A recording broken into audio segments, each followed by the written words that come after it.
Fala galera, Guilherme Deata aqui e hoje eu vim trazer para vocês um unboxing do EATA 90. Vamos lá?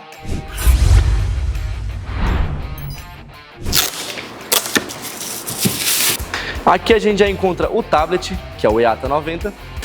Logo do lado dele temos a VCI do equipamento. E agora vamos para o outro lado da maleta. E aqui temos os acessórios. Vamos lá que a gente vai mostrar para vocês. E aqui temos o checklist e o manual do equipamento.